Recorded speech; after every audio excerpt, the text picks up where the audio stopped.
Нова тема, повторно здравство, а најавуваме вака. Околу 13,4 милиони бебиња во 2020 се предвремено родени, што представува 1 од 10 од сите новородени деца. Причините се различни, современата медицина ги истражува и секако се труди да ги спречи преку едукација, информирање, заекнување на примарната гинекологија и екошество, кои што секако имаат за цел внимателно да ги детектираат ризичните бременности, следат и лекуваат. Што и бремените жени, но и здравствениот систем треба да направи за да го намалиме опсегот на предвремено родени деца. Тема на која што разговараме со доктор Ана Данева Маркова, професор на клиниката за гинекологија. Добро утро и добре ни дојдовте. Добро утро, благодарам на покана. Ке зборуваме за тоа како да ги заштитиме мајките, како да ги заштитиме и бебињата, но би сакала пред да ја отвориме оваа тема само да продискутираме на оно што пред малку со доктор Сања Цилевска го зборувавме за големата кашлица. Ми споменавте една информација дека во некои земји во светот бремените жени ги вакцинираат со пертусис. Точно, баш е така. Соединетите американски држави ја воведоа вакцината во бременост во периодот кога е безбедна и кога нема влијание на плодот, во насока на тоа да ги заштитат бебињата кои што малку подоцна ја примаат вакцината толку од оваа болест која што баш ги засега, особено во првите месеци од бременост, односно по породувањето. Како е кај нас? Какви се искуствата кај нас?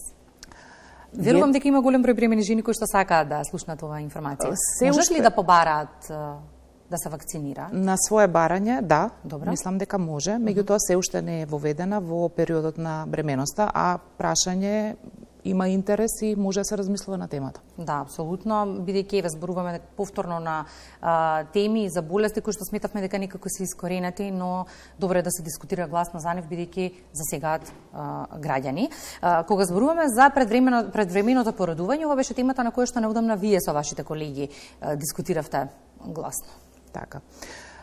Предвременото породување, за жал, покрај другите индикатори, кои што во последните 5 години стоиме добро во поглед на здравјето на новородените и здравјето на мајките и сето она кое што се случува во текот на бременоста, се уште е предизвик.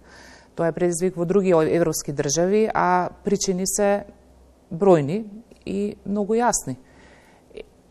Генерално, сите професионални здруженија работат на тоа да ги најдат механизмите како почнува предвременото породување. Има повеќе теории, за жал не е една и за жал не е еден причинител. Генерално се базираме сите на таа персонализирана медицина, која што е тренд, особено во последната декада, започната во Америка, веќе одамна напуштен тој традиционален тренд да се лечи болест, туку се лечи болен пациент или во случајот да се превземе индивидуален пристап кон секоја пациентка за да може да се предвиди и навреме да се реагира токму на овој случај, односно на предвременото породување. Што е тоа што предизвикува, мислам дека е главното прашање кое што можеби ги засега или зошто се случува, генерално денеска стапката на тоа кога жената го остварува своето репродуктивно право или кога за прв пат ќе се породи е малку подоцна, но во исто време многу порано младата девојка започнува со сексуалниот живот. Тоа значи дека поголем е предизвикот да го наруши репродуктивното здравје се до моментот кога треба да го реализира. И сите тие фактори влијаат од различни инфекции до денес присутниот HPV вирус, за кој што за среќа имаме ние вакцинација, но не е сепак голем опфатот, да ете за жал стапките на предвремено породување се уште не се во некој опаѓање. Доктор Данева, 13,4 милиони предвремено родени бебиња на глобално ниво е сериозна бројка и процент. Какви се домашните статистики? Нашите проценти се некаде околу или промили 8,6. Практично тоа е некој стабилен во последните 10 години стабилна стапка со некој тренд на мали поместувања, но она кое што е добро и она кое што е добар тренд во државата е што преживувањето на сите овие предвремено родени е многу поголемо. Оттаму овие резултати практично кои што ние ги споделуваме со нашите анализи, од нашите статистички анализи кон институциите, ги афирмираат и меѓународниот фактор, односно меѓународните институции прифаќаат дека предвременото породување и не е толку голем фактор денеска во Македонија, гледајќи дека голем дел од тие бебиња преживуваат. Но сепак трендот мора да биде да се намали таа стапка и да се влијае на тоа да не се случи. Ризик факторите се бројни, од здравието на мајката до демографијата.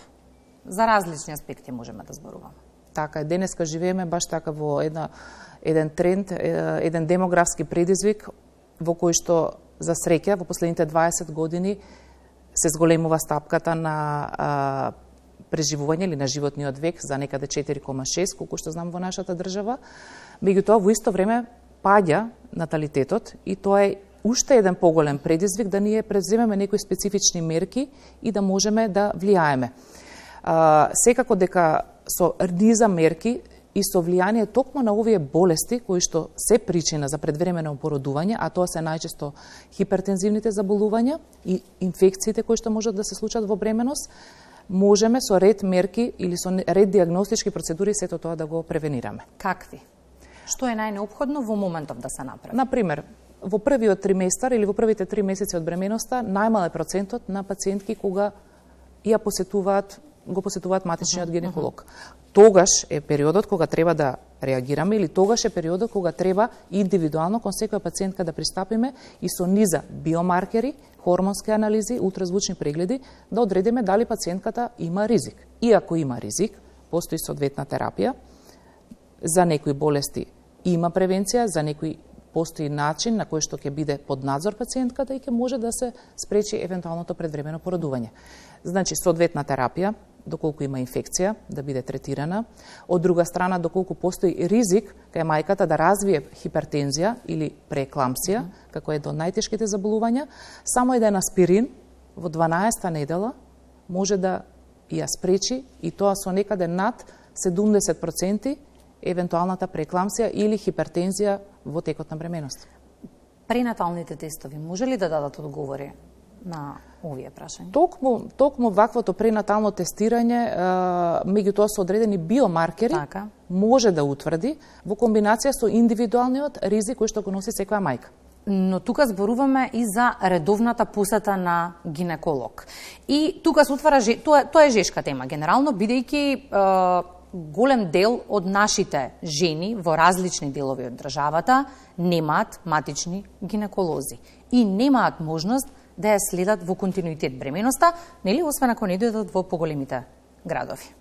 Инклузијата е многу важен сегмент од оваа приказна. Така, во право сте дека географската распределба на примарно здравство гинеколозите е несоодветна или има една концентрација на централно ниво, ако сакате, во главниот град на една голема бројка на гинеколози и можеби овде и најмногу затоа се прават тие опортунистички скринизи, прегледи, односно одење од еден кон друг, проверка, а во една друга група, особено во источниот регион, во одредени области, баш и нема некој интерес најнапред меѓу колегите за оваа специализација или од која ќе ја завршат, остануваат во некој друг регион и сметам дека сепак државата овде мора да најде начин за да ги задржи прво лекарите, затоа што доколку нема пациентката, подоцно ќе се јави или ќе биде потешко да го направи токму овој тест или пренатален скрининг.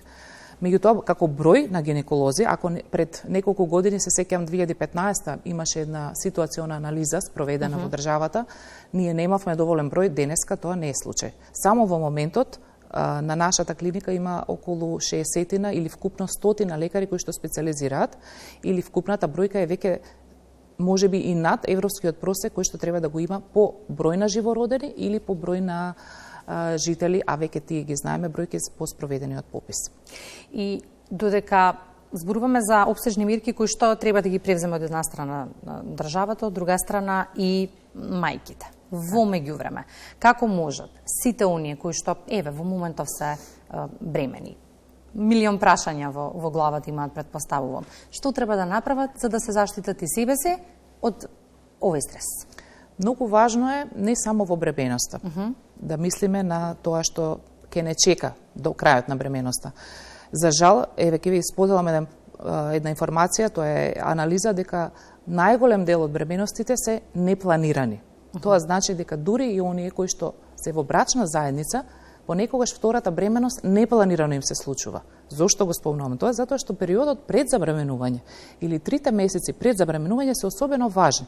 Со што ќе се стекне пациентката, или со кои инфекции, или со каква здравствена состојба, ако сакате повеќе, со која терапија ќе ја почне бременост. Денеска имаме се повеќе и хронични заболувања, автоимуни заболувања, ендокрини заболувања, терапија која што не е дозволена во текот, особено во првите 3 месеци од бременоста.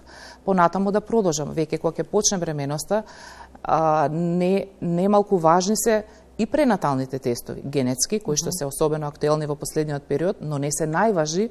Има многу други исследувања, вирусолошки анализи, кои што треба да бидат спроведени и она кое што секоја треба да знае, не треба да се занемарува ниту еден симптом кој што можеби не е толку врзан со бременоста. Морам да споделам и факт дека во последните 10 години, за разлика од порано, расте бројот дури и на малигни заболувања кои што може да се јават во бременоста и тоа да биде единствена причина да се заврши порано бременоста. За среќа ретки се, меѓутоа и тоа е еден фактор за предвремено породување. И некако за да заокружиме темата, изминативе години многу често се зборува за градење на култура на живење. Тоа не се подразбира само да прочитате добра книга или поидете во театар или поидете на добар концерт. Културата на живење подразбира и грижа за своето здравје, за она што го внесуваме во организмот од сите аспекти на живењето. Тоа, меѓу другото, треба да значи и дека мајките треба отворено да зборуваат со своите ќерки од најраната возраст, за да може во иднина, кога тие треба да станат мајки, да немаат грижи на плеките. Апсолутно сте во право. Сметам дека денеска не е табу да се зборува за сексуално и репродуктивно здравје во семејството. Многу повеќе било можеби во минатото. Тој некој традиционален модел, малку подоцна да се зборува на темата, сметам дека бил погрешен, апсолутно. Во исто време живееме во време кога младите во дигитализирана ера многу побрзо дознаваат и за тоа кое што е болест, и за тоа како треба да се третира, па ако сакате и после тоа како треба да се следи. Она кое што е апел кон сите тие е генерално да ги советуваат, да се советуваат од професионалните институции или здравствени работници.